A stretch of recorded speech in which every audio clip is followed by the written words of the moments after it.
ଶୁଣନ୍ତୁ ମେଜର ଚାଷୀଙ୍କର ସେମାନେ ଅଛନ୍ତି ତାଙ୍କର ଆମେ କୌଣସି ଟୋକନ ଲାଭ କରିନି। ଏଇଟା ଗୋଟେ ଅହୈତୁକ ଆତଙ୍କ ତାଙ୍କ ଭିତରେ ମନେ ମନେ ଭାବିକି ଆମ ଟୋକନଟାରେ ଉଡ଼ିଯିବ।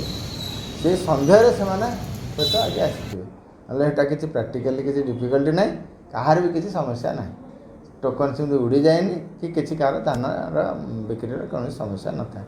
ଏଇଟା ତାଙ୍କ ଅମୂଳିକ ଭାବରେ ଚିନ୍ତା କରିଛନ୍ତି। ମାନେ ଯାହା କହୁଛନ୍ତି ସ୍କାନ୍ ହେଇଛି କିନ୍ତୁ ଟଙ୍କା ପଡ଼ିନି ବୋଲି ହଁ ପଡ଼ିବ କି ହଁ ଗୋଟେ ସମସ୍ୟା ଏଇଟା ହେଉଛି 30 ତାରିଖ ରାତି କଥା। ଆଜି ହେଉଛି 2 ତାରିଖ, ଜମା 24 ଘଣ୍ଟା ବି ହେଇନି ଆଇ ସ୍କାନ୍ ତାଙ୍କର କରିବାର। ସେଥିପାଇଁ ଆମେ ତାଙ୍କର ଚିନ୍ତା କରୁଛୁ ତାଙ୍କର ଲିଫ୍ଟିଂ କମ୍ପ୍ଲିଟ୍ ହେଇକି ଯେଉଁ ପ୍ରୋସେସ୍, କାରଣ ଏଇଟା ସିଷ୍ଟମ୍ ରହୁଛି କି ହାତରେ କରିଦେଉନାହାନ୍ତି ଯେ ସବୁ ଜିନିଷ ହାତରେ ହେଇଯିବ।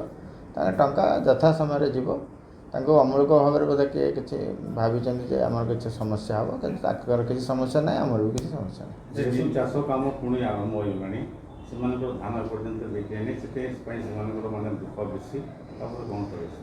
ଆଜ୍ଞା ଧାନ ତାଙ୍କର ସ୍କାନ୍ ହେଇକି ତାଙ୍କ କାମ ସରିଲାଣି, ସେଥିପାଇଁ ସିଏ କାହିଁକି ଚିନ୍ତା କରୁଛନ୍ତି ଧାନ ତାଙ୍କର ଚାଷ କରିବାକୁ? ଆମେ ତାଙ୍କୁ ମନା କରିନୁ କି? ମନା କରିଥିଲେ ଆମ ସୋସାଇଟି ସେକ୍ରେଟାରୀ ଆପଣ ଚାଷ କରନ୍ତୁନି ବୋଲି।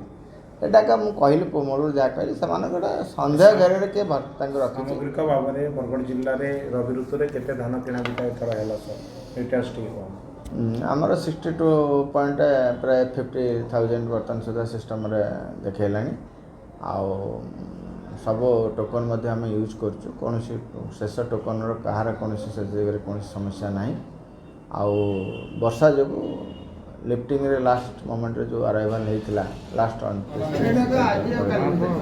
ଲିଫ୍ଟିଂ ପାଇଁ ଆଉ ଲାଗିଯାଇପାରେ, କାରଣ ଧାନ ଗୁଡ଼ିକ ନଷ୍ଟ ଯଦି ବର୍ଷାରେ ପଡ଼ିବ ତା'ର ବି ସମସ୍ୟା ହେବ, ନଷ୍ଟ ହୋଇଯିବ।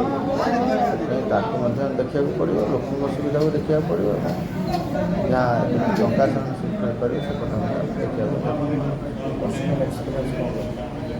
ପର୍ସନାଲ୍ ଏକ୍ସପିରିଏନ୍ସ ଆମେ ଲୋକମାନଙ୍କର ଯାହା ଆଶା ରଖିଥିଲେ ତାଙ୍କର 100% ଆଶାକୁ ଫଳବତୀ କରିବା ପାଇଁ ଚେଷ୍ଟା କରୁଛୁ। ଫଳବତୀ ହେଉଛି। ଖରିଫ ଋତୁ ପାଇଁ ମାନେ ପ୍ରସ୍ତୁତ ହେବା କଥା। ମୋ ନାଁ ନରେନ୍ଦ୍ର ବାବୁ, ମୁଇଁ ସିଙ୍ଗେନପାଟର ଗୋଟେ ଚାଷୀ। ଆଚ୍ଛା କାଣା ଆପଣ ସମସ୍ୟା କାଣା ନେଇକରି ହେଇଥିଲେ? ସମସ୍ୟା ଦେଖୁନ୍, ମେ 14 আমার মার্কেট ইয়ার্ডে ধান পড়লান। আমারটা গোটে রেশম মার্কেট ইয়ার্ডে গোটে ছোটিয়া পিসি সিঙ্গেনপালি পিসি নামে নামিত হয়ে মাত্র 11,000 কুইন্টাল ধান অছে। কিন্তু আজি ডেট হল জুলাই 2 তারিখ। জুলাই 2 তারিখ ভিতরে বি আমার 11,000 কুইন্টাল ধান এ পর্যন্ত উঠি না পারবার থাকে। আজর ডেটে বর্তমান সুদ্ধা তার 2200 কুইন্টাল ধান আমার মার্কেট ইয়ার্ডে অছে। কিন্তু সরকার কহবার মতে মানে 30 তারিখ ভিতরে আমার আইস্ক্যান করে দিয়েছেন। কিন্তু আইস্ক্যান করে যেন দিয়েছেন কিন্তু কৌশি চাষের অ্যাকাউন্টকে পয়সা না পড়ি, যেটাকি আমাকে আজ সন্দেহ লাগলা। আইস্ক্যানর কিছু স্থিতি নেন जब तक मिल के धान जाइए टिपी ना कटबार जाए, ये सरकार व्यवस्था है।